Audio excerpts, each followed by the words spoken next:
My phone rang while I was pruning roses. Mom, listen, your house is gone. We sold everything tomorrow. You're coming with us. The shears slipped. I sat. I didn't cry. People mistake silence for surrender. Power of attorney, she added. Like a verdict. And if you don't cooperate, we'll file for emergency guardianship. The court can decide in days. Cross the fence, Gladys frowned. That's not how POA works. 20 minutes later, my keys turned at First National. 4 envelopes. 1 metal box. A USB labeled insurance. Henry had been gentle. He had also been thorough. They thought grief made me weak. Henry taught me otherwise. As I stood up on shaking legs, something strange happened. Instead of the crushing despair I expected, I felt something else entirely. Something cold and calculating and absolutely furious. I smiled because my dear, efficient daughter had missed one thing. Something she was about to discover that would change everything between us forever. My name is Margaret Patterson. I'm 73 years old. Okay. And I just learned that my daughter thought she could manipulate me like a confused old woman. She was about to discover how very wrong she was. But first, I needed to find out exactly how deep this deception went. Before we begin, tell me where you're watching from. It's amazing to see how far these stories go. And please subscribe. It really helps me share more of them with you. Henry had always been the visible breadwinner. For 42 years, he'd left every morning at 7:30 sharp. Lunchbox in hand, thermos full of coffee I'd made for him. He was a maintenance supervisor at the state university. A steady job with decent benefits and a pension. We could count on what people didn't know, what even Sarah didn't. Know is what Henry did in his workshop. Every evening after dinner, while I cleaned up the kitchen, Henry would disappear into the converted garage he'd claimed as his domain. For hours, he'd tinker with old electronics, computers, radio equipment. Sarah had always rolled her eyes at Dad's junk collection, especially when she'd bring boyfriends home and have to apologize for the maze of cables and circuit boards. God. Mom, how do you stand all this clutter? She'd say, waving dismissively at Henry's workbench. When are you going to make him clean this mess up?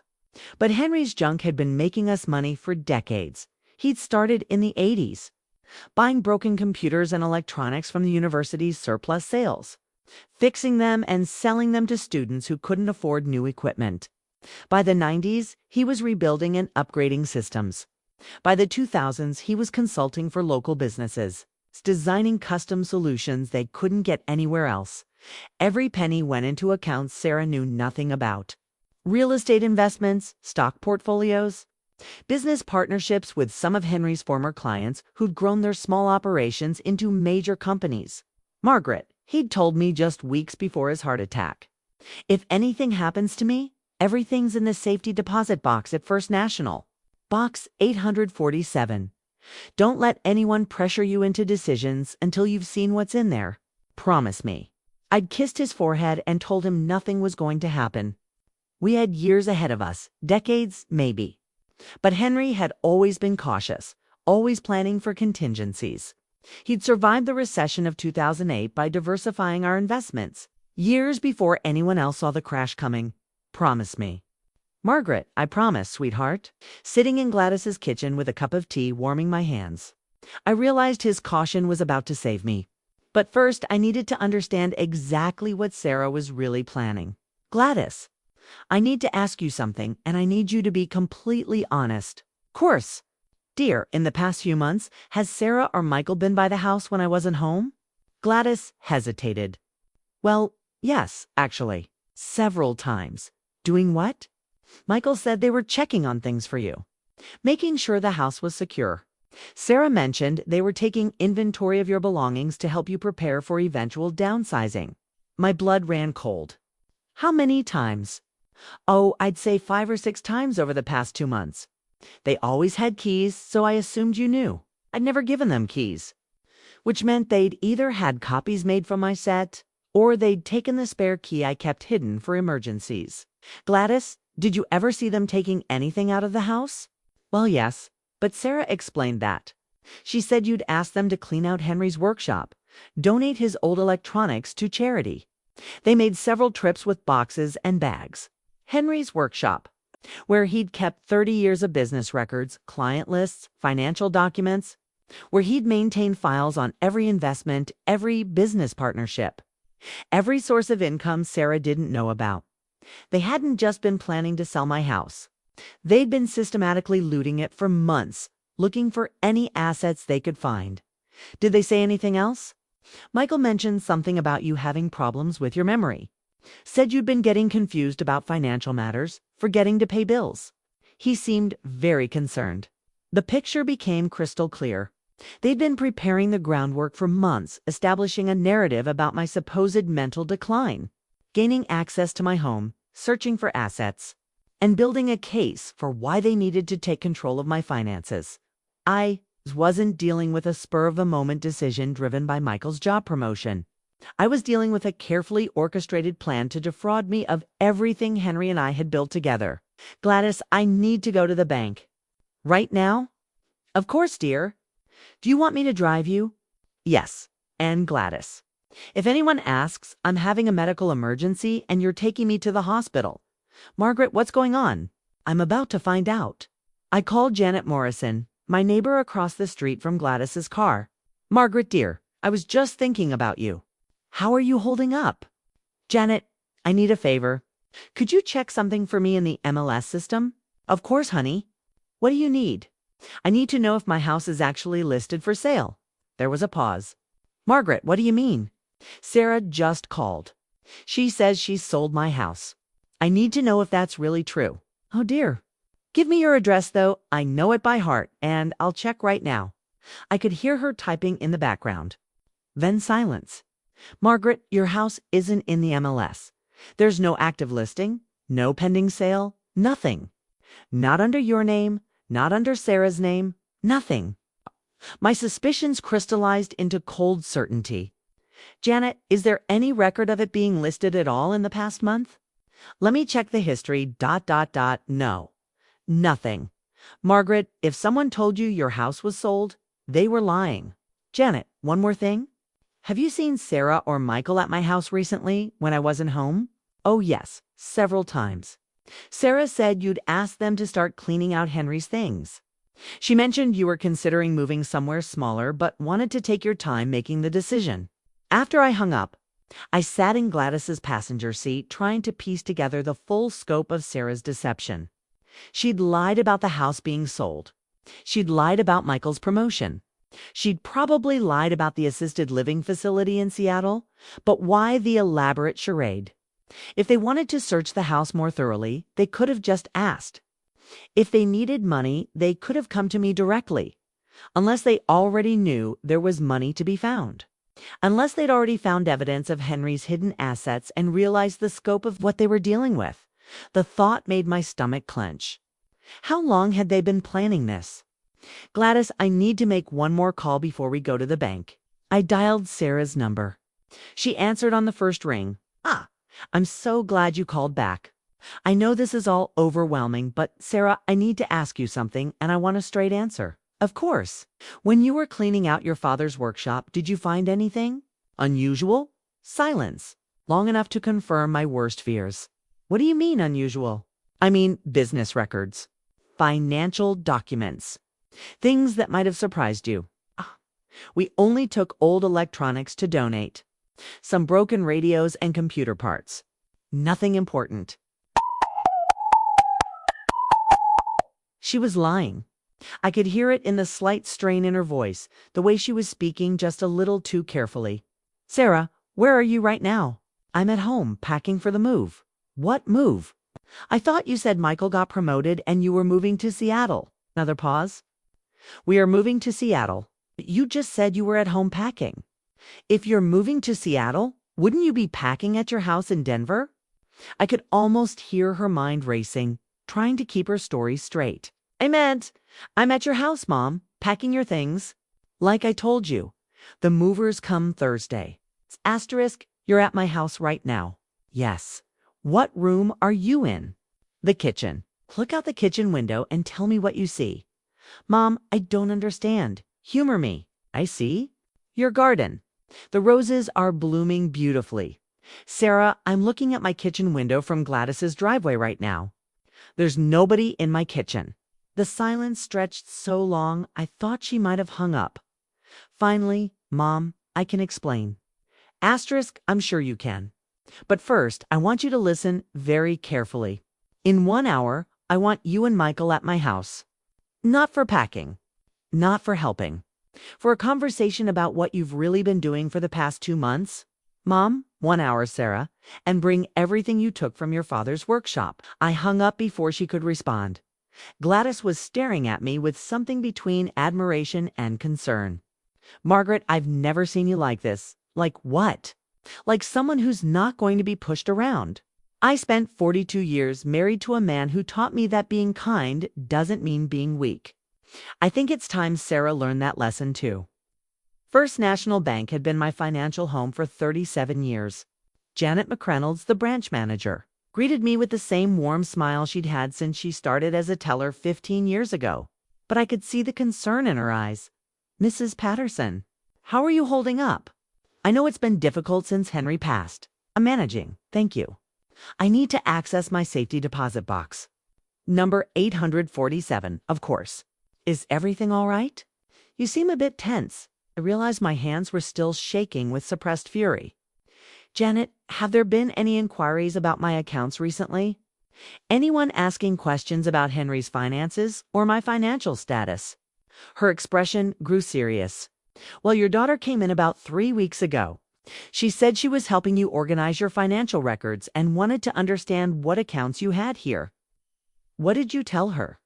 I told her that privacy laws prevented me from discussing your accounts with anyone, even family members, without your written consent. She said she understood and would have you come in to sign the appropriate forms. Did I ever come in to sign forms? No, you didn't. Which I thought was odd because she seemed quite insistent that it was urgent. Janet led me to the vault, where box 847 waited like a buried treasure. My hands were steadier now as I inserted the key Henry had left with our attorney. Inside, I found 4 thick manila envelopes, a small metal box, and 2 letters in Henry's careful handwriting. The first letter was addressed simply to my dearest Margaret. My dearest Margaret. If you're reading this, I'm gone, and you're probably facing the crisis I hoped would never come. Don't panic. You're stronger than you know, and you're about to discover you have more resources than you ever imagined. I've been keeping secrets, my love, but only to protect you. Every evening in my workshop, while you thought I was just tinkering with old electronics, I was building us a fortune. Not because we needed more money to be happy, but because I wanted to ensure you'd never be vulnerable to people who might try to take advantage of your kindness. The 4 envelopes contain documentation of our true financial position. We are worth considerably more than $12 million. You are not a poor widow, Margaret. You are a wealthy woman who has been living modestly by choice. But more importantly, you are a strong woman who can handle whatever challenges you're facing. I've seen you raise our daughter, manage our household, support me through every difficulty we've encountered together. You have everything you need to protect yourself and make the right decisions. The second letter contains specific instructions for what to do if someone tries to manipulate or coerce you. I hope you never need it, but if you're reading this, you probably do. Remember, you owe nothing to people who lie to you, even if they're family, especially if they're family. Your devoted husband. HENRYPS. The metal box contains something I hope you never need to use. But if you do need it, don't hesitate.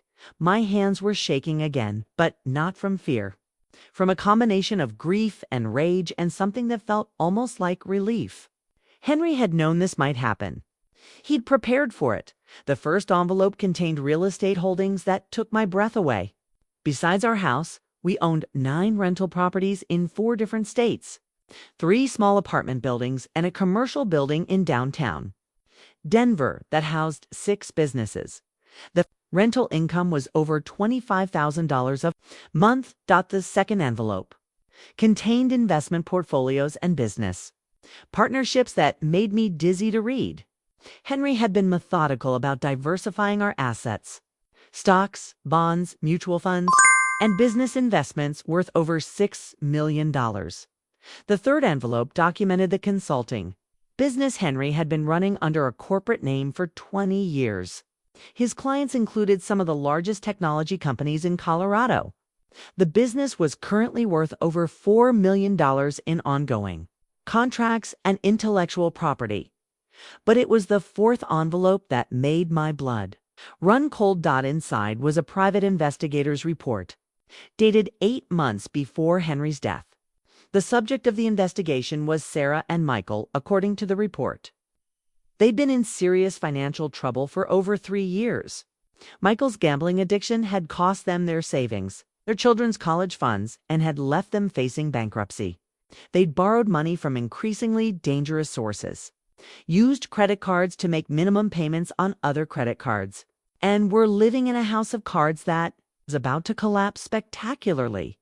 The report also documented their meetings with elder law attorneys, their research into power of attorney procedures, and their inquiries about expedited estate planning for elderly parents with cognitive decline. There were photographs. Sarah and Michael meeting with lawyers. Michael at a casino at 2 a.m. on a Tuesday. Sarah at a pawn shop, selling jewelry I recognized as pieces Henry had bought her for. Various birthdays and holidays. At the bottom of the investigator's report was a handwritten note from Henry. Margaret, if you're reading this, they've made their move. The children we raise don't steal from their parents. But desperate people do desperate things. Protect yourself first. Save them second, if they deserve saving. I opened the second letter with trembling hands. Margaret, if you're reading this letter, it means someone is trying to manipulate you into giving up control of your life or your finances. This letter contains step-by-step instructions for protecting yourself. Step 1. Call David Chen immediately. His number is in the metal box. He's our attorney, and he has been prepared for this situation since the day I was diagnosed with heart problems. He has copies of all these documents and instructions to act immediately on your behalf. Step 2. Do not confront anyone until you've spoken with David. They may be dangerous when cornered. Step 3. The metal box contains evidence you can use to protect yourself legally. Use it without hesitation if you need to. Step 4. Remember that love doesn't require you to accept abuse. Real family doesn't manipulate or lie. Don't let anyone convince you that setting boundaries is cruel. Step 5. You are not responsible for other people's poor choices. Even if they're our children, Margaret, I loved Sarah from the moment she was born. But the woman described in that investigator's report isn't the daughter we raised. She's become someone else, someone driven by desperation and greed. You can try to save her, but only after you've saved yourself. I love you. I've always loved you. And I trust you to handle this better than anyone else ever could. Your devoted husband. Henry opened the metal box with hands that were now steady with purpose. Inside was a key, a business card, and a USB drive. The business card was for David Chen, attorney at law. Written on the back in Henry's handwriting was Margaret's emergency contact. Activated upon reading this letter, the USB drive was labeled insurance. Its key was for a safety deposit box at a different bank entirely. Box number 1247 at Mountain States Credit Union. I looked at my watch. I had 40 minutes before Sarah and Michael arrived at my house. 40 minutes to contact the attorney and find out what other surprises Henry had left for me. But first, I needed to understand what was on that USB drive. Janet let me use the computer in her office to open the USB drive. What I found there made me understand why Henry had labeled it insurance. The drive contained video files. Hours of them. The first file was dated 3 weeks ago. It showed Sarah and Michael in Henry's workshop, but they weren't cleaning or organizing. They were systematically searching through every file cabinet, every box, every drawer. Michael was taking photos of documents with his phone while Sarah made piles of papers on Henry's workbench. I watched my daughter rifle through her father's private papers like a burglar, her face intent and calculating. When she found what appeared to be financial statements, she held them up to the light and studied them carefully before adding them to her pile. The second file was from 2 weeks ago. This time they'd brought boxes and were systematically packing away everything that looked remotely financial or legal. I watched Michael stuff handfuls of papers into garbage bags, while Sarah worked through Henry's computer files. But it was the audio that made me understand the full scope of their betrayal. Jesus! Sarah, look at this. Your dad had accounts we never knew about. How much are we talking about? Hundreds of thousands, maybe more. And look at this rental properties. Real estate investments. Your parents have been millionaires for years. Millionaires? Are you serious? Dead serious. And your mom has no idea. According to these records, everything was handled by your dad directly. She probably thinks she's living on Social Security and his pension. Michael, this changes everything. Damn right it does. With this kind of money, we can pay off everything and still have enough left over to set ourselves up for life. But how do we get access? She's not going to just hand over millions of dollars. We don't ask her to hand it over. We take control of it. For her own good, of course. She's clearly not competent to manage this kind of wealth on her own. You mean the power of attorney? I mean, we established that she's suffering from age-related cognitive decline. We get a court to declare her incompetent and appoint us as her legal guardians. Then we have complete control over her finances. But Mom's not incompetent. She's sharp as ever. Sarah, your mother is 73 years old and living alone. She's been isolated and depressed since your father died. It won't be hard to convince a judge that she needs protection from herself. What about the house? We sell it. Tell her we're moving her somewhere with better care. Use the proceeds to pay off our debts. Then manage the rest of her assets for her benefit. How long do you think it would take? With the right attorney, maybe 6 months? Your mom would never even know what hit her. I sat in Janet's office, staring at the computer screen, listening to my daughter and her husband plan to rob me of everything Henry and I had built together. But worse than the theft was the casual cruelty in their voices. The way they discussed destroying my life as if I were a problem to be solved rather than a person who had loved and supported them for decades. The third video file was from just 5 days ago. Sarah was alone this time, and she was crying. I can't do this, Michael. I can't steal from my own mother. Michael's voice came from off camera. We're not stealing from her.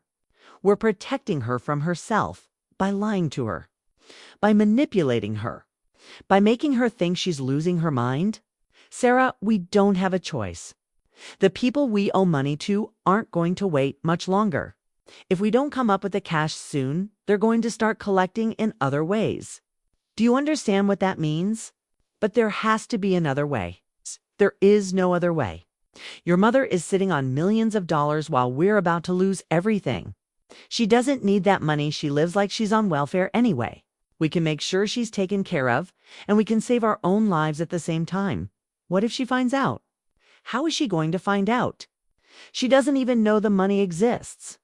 As far as she's concerned, we're helping her transition to a safer living situation. She'll probably thank us for it. But it was Sarah's final words that broke my heart completely. Sometimes I wish Dad had never died, because then we wouldn't be in this position. Sarah, your dad's death was the best thing that could have happened to us. Now your mom is vulnerable, and we can finally get what we deserve after years of watching them live on all that money while we struggled. The USB drive contained dozens more files, recordings of phone calls, meetings with attorneys, conversations about how to manufacture evidence of my supposed cognitive decline.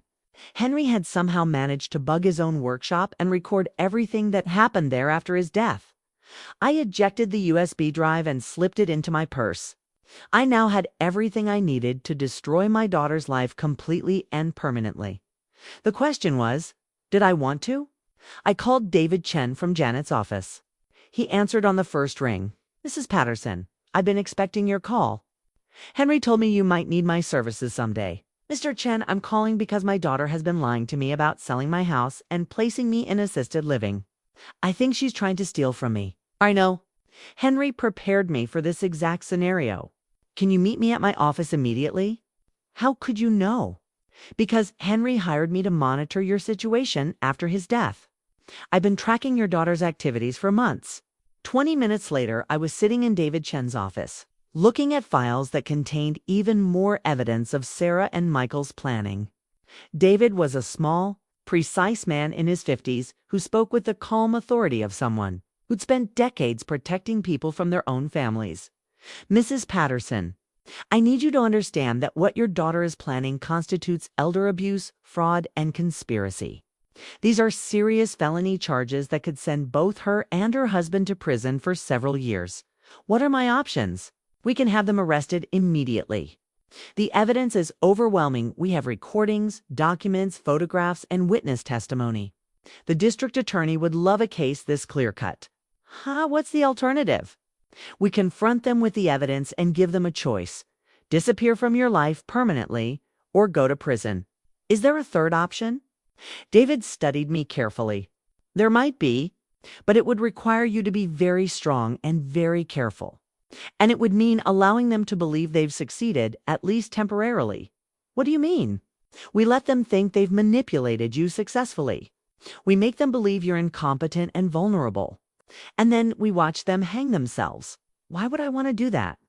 Because right now we can prove they plan to defraud you.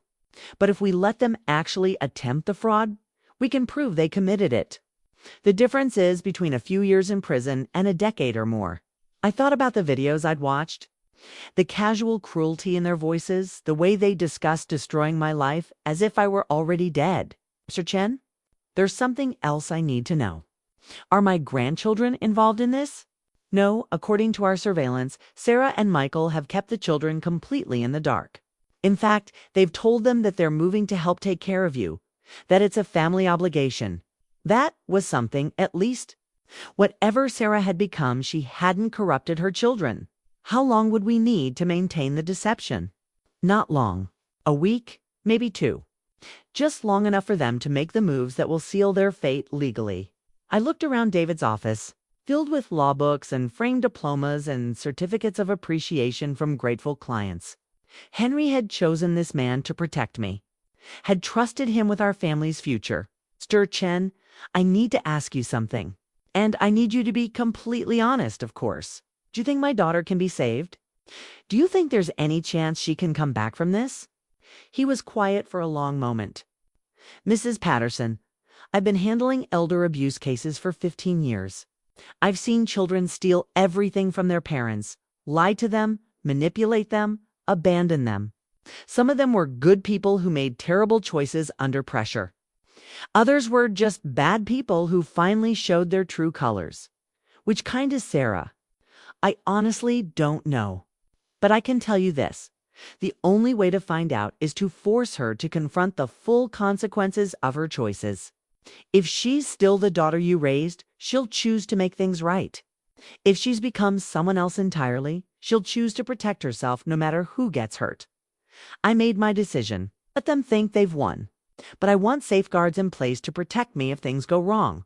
What kind of safeguards? I want you monitoring everything. I want the police ready to intervene immediately if I'm in any real danger. And I want a way to end this immediately if I change my mind. David nodded. Henry thought you might choose this path. He prepared for that possibility too. He handed me a small device that looked like a jewelry pendant. This is a GPS tracker and panic button combined. If you activate it, my office will be notified immediately and will have the police at your location within minutes. What happens to Sarah and Michael if they actually go through with this? If they attempt to have you declared incompetent based on fabricated evidence? If they try to steal your assets? If they commit you to a facility against your will, they'll spend the rest of their lives in prison.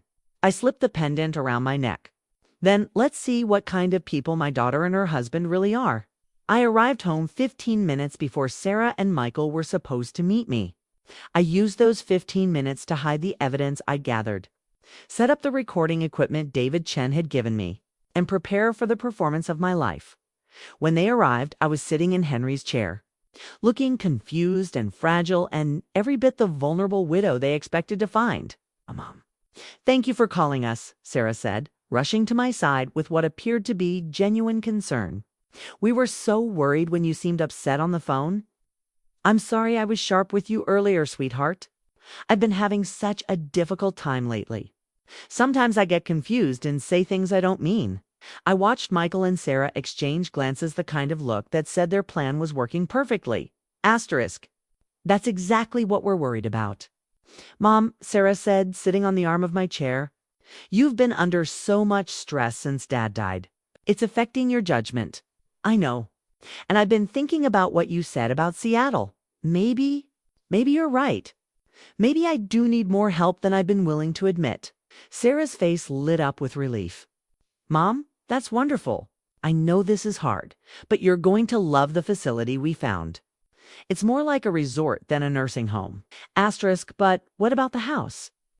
What about all of Dad's things? Don't worry about any of that, Michael said, his voice warm and reassuring. We'll handle everything. You just focus on getting ready for your new adventure. I brought some papers for you to sign, Sarah said, pulling out a folder I hadn't seen her carrying. Just some forms to make the transition easier. I looked at the papers with the expression of someone who was trying to understand but failing. There are so many pages. What are they all for? Just medical forms, Mom. Consent for treatment. Authorization for us to communicate with your doctors. That sort of thing. Asterisk, I knew they weren't medical forms. David Chen had prepared me for this moment. These would be documents giving them broader power over my finances, possibly even a guardianship petition. Should I read them all? You don't need to worry about the details, Mom. We've had our lawyer review everything. It's all standard paperwork. I picked up the pen with hands that trembled just slightly. Where do I sign? For the next 20 minutes, I signed document after document, each one giving Sarah and Michael more control over my life and assets. I asked confused questions about some of the legal language, and they patiently explained that it was just bureaucratic nonsense that didn't really matter. With each signature, I watched my daughter's face become more relaxed, more confident. She really believed she was manipulating a confused old woman into signing away her independence. There's just one more thing, Mom, Michael said after I'd signed the last paper. We need you to come with us to the bank tomorrow morning. What for? Just to update your account information. Make sure we can access your accounts if there's an emergency while you're transitioning to your new home. But I can do that myself. Of course you can. Mom, but it's easier if we're all there together. What they really needed was a judge's stamp. With temporary guardianship, they could override my consent and move assets fast, he nodded. Like this made perfect sense. When in reality, I was calculating exactly how much legal trouble they were about to get themselves into. What time should we go? First thing in the morning. 9 o'clock. We'll pick you up here and drive you over. After they left, I immediately called David Chen. How did it go? They had me sign amendments expanding the financial and medical POA, plus a pre-petition for emergency guardianship together. Those papers could let them sell my assets and commit me. If a judge believed their story, perfect. They've now committed conspiracy to commit fraud in writing. How do you feel about continuing? I looked around my living room, the room where Henry and I had raised our daughter, right? Where we'd celebrated her achievements, where we'd comforted her through heartbreaks and disappointments, where we'd taught her the difference between right and wrong. I need to know who she really is, Mr. Chen. I need to know if the daughter I raised is still in there somewhere. Tomorrow will tell us. Are you prepared for the possibility that she's not? I touched the pendant around my neck. I'm prepared. The next morning, Sarah and Michael arrived precisely at 9 o'clock. Sarah was dressed professionally, as if this were an important business meeting. Michael wore his most trustworthy smile, the one he used when he wanted to convince someone of something. Good morning, Mom. Are you ready for our little trip to the bank? I dressed carefully for the occasion, a simple dress that made me look older and more fragile. Comfortable shoes in case I needed to move quickly. And the panic button pendant hidden beneath my sweater. I'm ready, but I'm a little nervous. I've never had anyone else help me with my banking before. Don't worry. Mom, we're just there to make sure everything goes smoothly. The drive to the bank was filled with cheerful small talk about the weather, my plans for packing, and how excited I should be about my new life in Seattle. I've played along, asking innocent questions about the assisted living facility that I knew didn't exist. When we arrived at First National, Janet greeted us with her professional smile, but I caught the slight tension in her eyes. David Chen had briefed her on what to expect. "Mrs. Patterson, how nice to see you again. And you must be Sarah and Michael." "That's right," Sarah said, shaking Janet's hand. "Thank you so much for accommodating us this morning. We know how busy you must be." "Not at all. Mrs. Patterson has been such a valued customer for so many years. Anything we can do to help with her transition." Janet led us to her office, where she had prepared the documents David Chen had requested, papers that would appear to give Sarah and Michael access to my accounts, but would actually trigger immediate alerts to both the police and the district attorney's office. "Now then," Janet said, settling behind her desk, "I understand you need to add some authorized users to Mrs. Patterson's accounts." "That's right," Michael said. "Just as a precaution in case Mom needs help managing things while she's adjusting to her new living situation. Of course, Mrs. Patterson, is this something you want to do?" I looked at Sarah with what I hoped appeared to be confused trust. "Sarah says it's important. She knows about these things better than I do." "Mom, we just want to make sure we can help you if you need anything," Sarah said, squeezing my hand. "You know how confusing financial matters can be." Janet turned to her computer and pulled up my accounts. "I see. Well, Mrs. Patterson, you have several accounts with us. Your checking account, your savings account, and, oh my!" She paused, staring at her screen with an expression of carefully manufactured surprise. "Is something wrong?" I asked. "Mrs. Patterson, I'm showing some accounts here that I wasn't aware you had. Quite substantial accounts." Sarah and Michael leaned forward. "What kind of accounts?" Sarah asked, trying to sound casual. "Investment accounts, real estate holdings, business partnerships, Mrs. Patterson, according to this, you have assets worth well over $10 million. I gasped and clutched my chest as if the news was shocking to me. That can't be right. Henry never told me about any large amounts of money. "Mom, are you all right?" Sarah asked, but I could hear the excitement barely contained in her voice. "I don't understand," I said weakly. "We always lived so simply. How could we have that much money?" Janet printed out a summary of my accounts and handed it to me. "It appears your husband was quite successful with his investments, Mrs. Patterson. You're a very wealthy woman." I stared at the papers as if I couldn't comprehend them, while Sarah and Michael exchanged glances that said they'd just hit the lottery. "Mom, this is incredible news," Sarah said. "You'll never have to worry about money again." "But I don't know anything about managing this kind of money," I said, my voice quavering. "What am I supposed to do?" "That's exactly why we're here," Michael said smoothly. "We can help you manage everything. Make sure your money is properly invested, pay your bills, handle all the complicated financial stuff so you don't have to worry about it. Would that be all right, Mrs. Patterson?" Janet asked. "Adding your daughter and son-in-law as authorized users on all your accounts." I looked back and forth between Sarah and Michael, letting confusion and gratitude war across my face. "I suppose, if they think it's best, I trust them." "Excellent," Janet said. "I'll need both Mr. and Mrs. Hendricks to fill out some paperwork, and we'll need to set up some additional security measures given the size of these accounts." For the next hour, I watched my daughter and her husband fill out forms that would give them complete access to what they believed was over $10 million.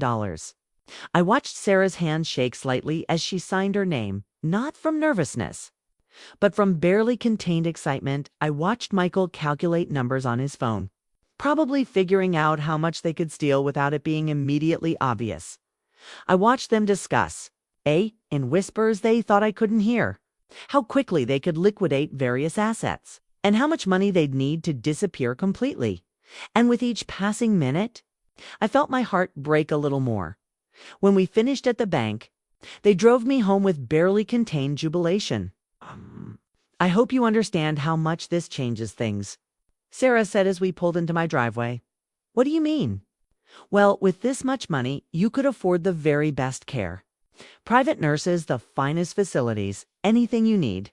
But I thought you said I was going to that nice place in Seattle."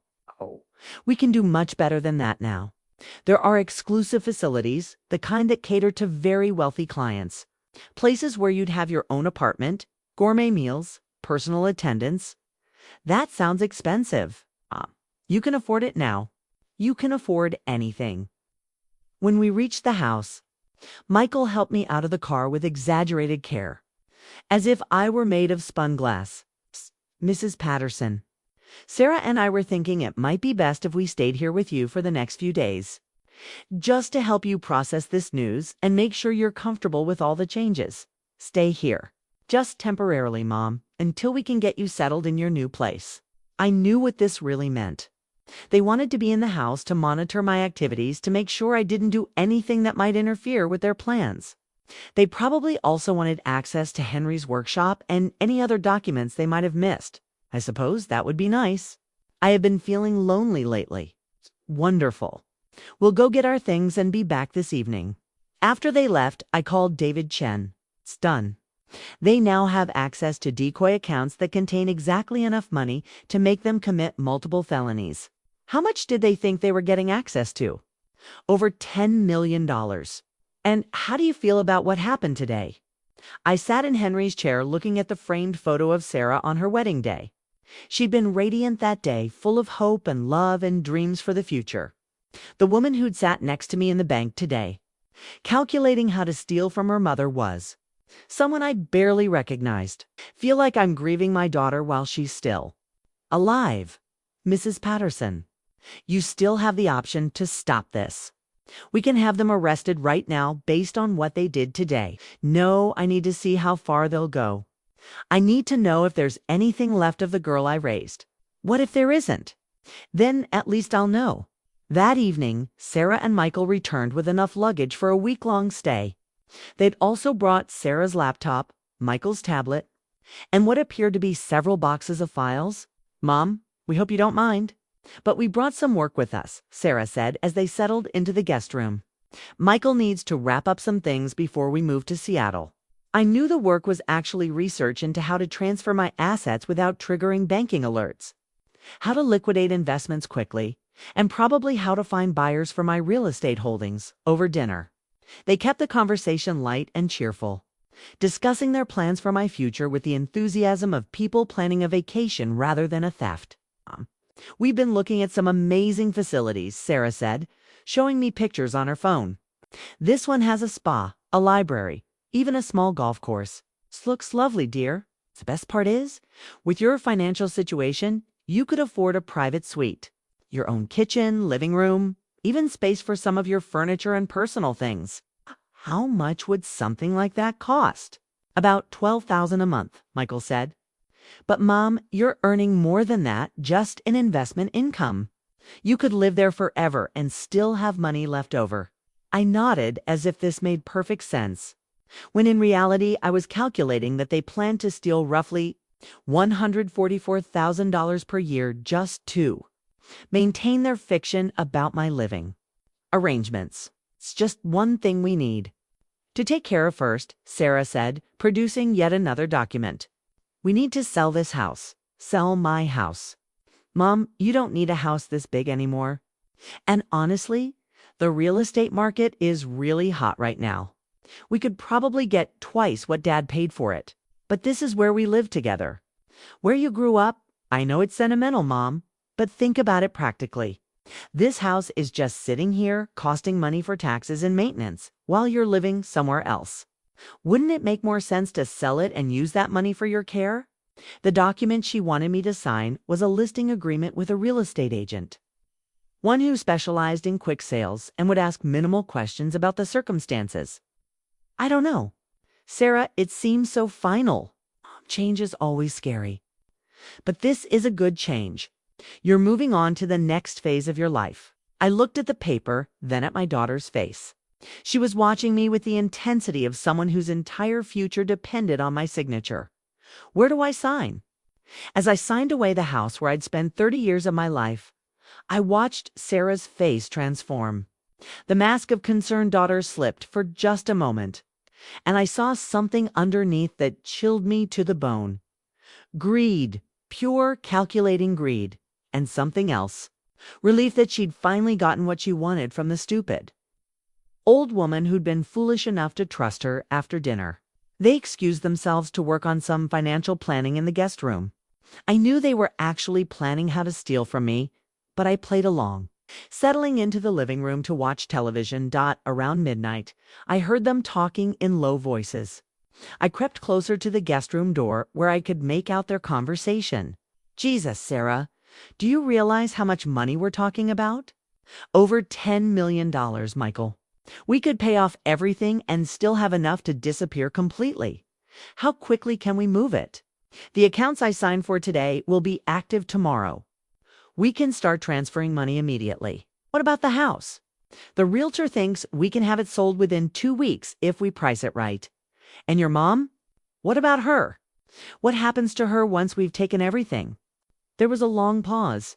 Michael, she's 73 years old. She has dementia. That's what the doctors will say once we provide them with the right documentation. She'll be placed in a state facility and she'll probably die within a year or two.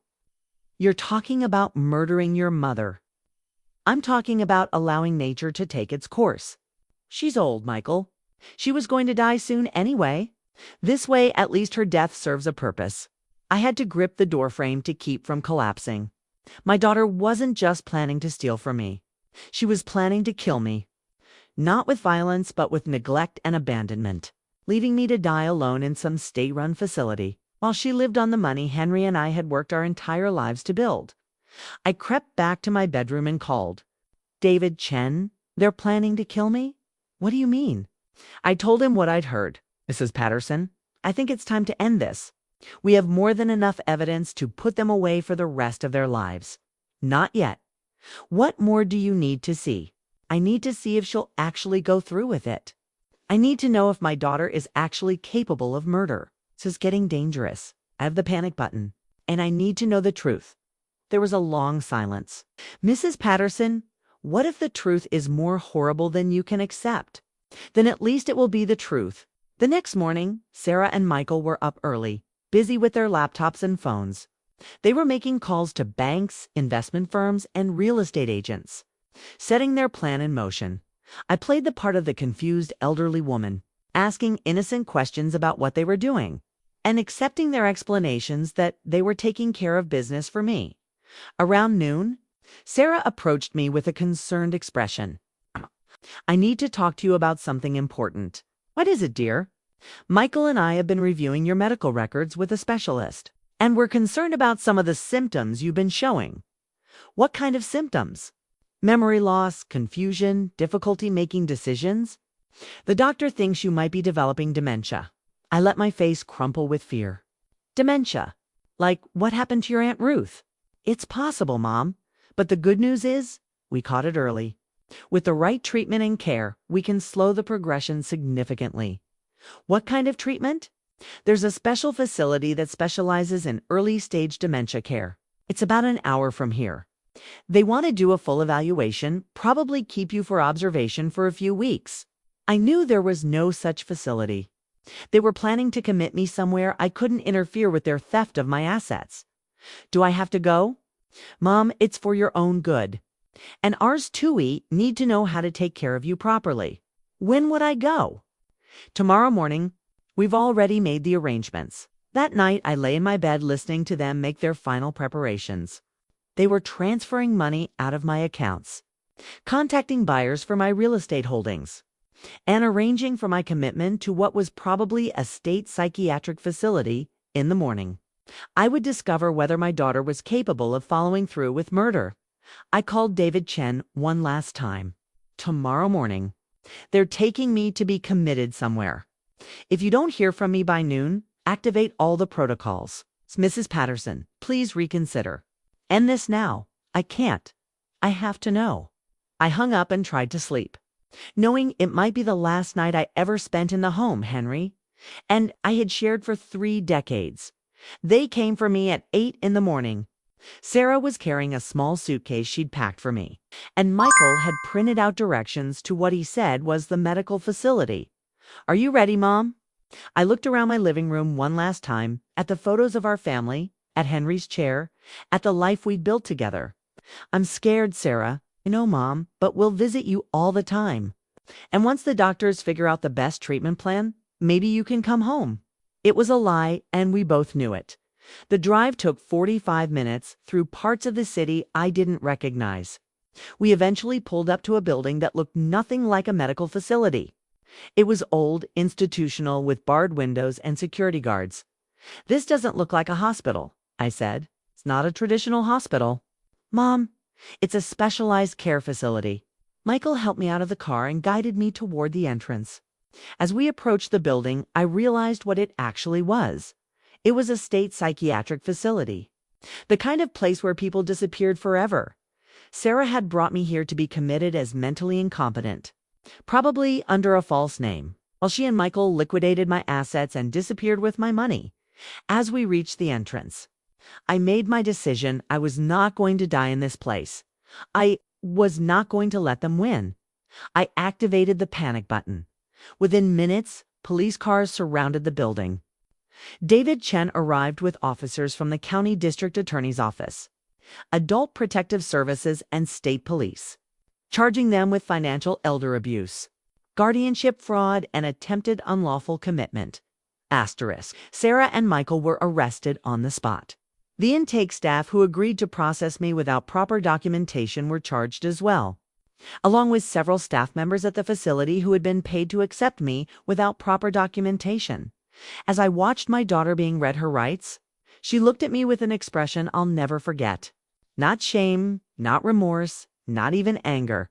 Surprise, she was surprised that I'd outsmarted her, even in that moment. Even caught red-handed attempting to commit me illegally while stealing my fortune.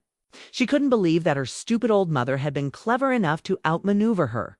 "Mom," she said as the handcuffs clicked around her wrists, "how did you know?" "I knew because your father prepared me for this possibility. He knew what kind of people you'd become long before I was willing to admit it. We're your family. We love you. No, Sarah, you loved my money. There's a difference." As they led her away, she called back to me, "Mom, please. The kids. Think about what this will do to the kids." It was her final manipulation attempt, using my grandchildren as emotional leverage. "The children will be fine, Sarah. They'll be raised by people who teach them the difference between right and wrong." The legal proceedings took 18 months. They were charged with POA abuse, falsified guardianship filings, and attempted unlawful commitment. A combination that led to felony convictions for elder financial abuse and conspiracy. During that time, I discovered that their debts were even worse than Henry's investigator had reported. They owed money to loan sharks, organized crime figures, and international gambling syndicates. They weren't just facing bankruptcy, they were facing physical violence. They couldn't pay. That didn't excuse what they'd tried to do to me, but it explained the desperation that had driven them to it. Sarah was sentenced to 12 years in federal prison. Michael received 15 years. Their children, my grandchildren, went to live with Michael's sister, a kind woman who'd always disapproved of their lifestyle but loved the children unconditionally. I sold the real estate. Sarah and Michael had tried to steal and use the money to establish a foundation for protecting elderly people from financial abuse by family members. It seemed like what Henry would have wanted. The house I kept. It's still filled with memories, still maintained with love. And now it serves as the headquarters for the foundation that bears Henry's name. 2 years after Sarah's conviction, she was allowed to call me from prison Mom. Her voice was different, smaller, more like the daughter I remembered from her childhood. "Hello, Sarah. Wanted to say, I'm sorry. Not because I got caught, but because of what I became. What I tried to do to you, I know. Do you think there's any way to come back from something like this?" It was the question I'd been dreading and hoping for in equal measure. "Sarah, I don't know. But I know that recognizing what you've done is the first step. The kids won't talk to me. Can you blame them?" "No, but it hurts." "It's good. It should hurt." "If it didn't hurt, that would mean you hadn't learned anything." There was a long pause. "Mom, when I get out, I know I can't just go back to being your daughter again. But maybe I could earn the right to try. That would depend on who you are when you get out, wouldn't it?" After I hung up, I sat in Henry's chair and thought about second chances, about redemption, about the difference between Justice and mercy, I thought. About the daughter I'd raised and the woman she'd become and the person she might still choose to be. And I realized that the most important lesson Henry had taught me wasn't about protecting my money or outsmarting people who wanted to hurt me. It was about loving people enough to hold them accountable for their choices, even when those choices broke your heart, especially when those choices broke your heart. 5 years later, Sarah was released from prison. She didn't call me immediately, which I respected. Instead, she got a job at a nonprofit that helped elderly people navigate financial scams and family fraud. She worked there for 2 years before she contacted me. "Mom, I'd like to see you. If you're willing." We met at a small cafe downtown. Neutral territory where we could both leave if the conversation became too painful. She looked older, more worn. But there was something in her eyes that reminded me of the little girl who used to help me plant flowers in our garden. "I don't expect forgiveness," she said. "I don't deserve it." "What do you expect?" "I expect to spend the rest of my life trying to make amends for what I did. Not just to you, but to everyone I hurt. My children, Michael's family, the people who trusted me. Ken, Michael. Michael and I are divorced. He's still in prison. He chose a different path for his appeals process. We talked for 2 hours. Not about the past that was too painful for both of us, but about the work she was doing, the people she was helping, the ways she was trying to rebuild herself into someone worthy of trust. When we parted, I didn't hug her. I wasn't ready for that, but I did say, "Sarah, I'm proud of the work you're doing." It wasn't forgiveness. It wasn't reconciliation. But it was acknowledgement that she was choosing to become someone better than the person who had tried to destroy me today. 10 years after that phone call that changed everything between us, Sarah and I have lunch once a month. We talk about her work, about my foundation, about her children who are now adults with children of their own. We don't talk much about those 18 months when she tried to steal my life. That's a chapter in our story, but it's not the whole story. The whole story is about a mother who loved her daughter enough to stop her from becoming a monster, a daughter who chose to climb back out of the moral pit she'd fallen into, and is about a family that was broken and found a different way to be whole again. My name is Margaret Patterson. I'm 83 years old now. I own my own life. That's something my daughter tried to take away from me, but it's also something she helped me learn I could never really lose, as long as I was willing to fight for it. The roses are blooming beautifully this year. They always do when they're properly cared for. Even after the harshest winters, even after the most devastating storms, they find a way to bloom again. Just like families, I suppose. Just like love. Just like second chances that are earned rather than given. Henry would be proud of how this story ended. Not happy he'd be heartbroken about what Sarah put us through, but proud that we both survived it and found a way to be better people because of it. That's what real love does, after all. It doesn't just endure pain, it transforms it into wisdom, and wisdom, I've learned, is worth more than all the money in the world in the end.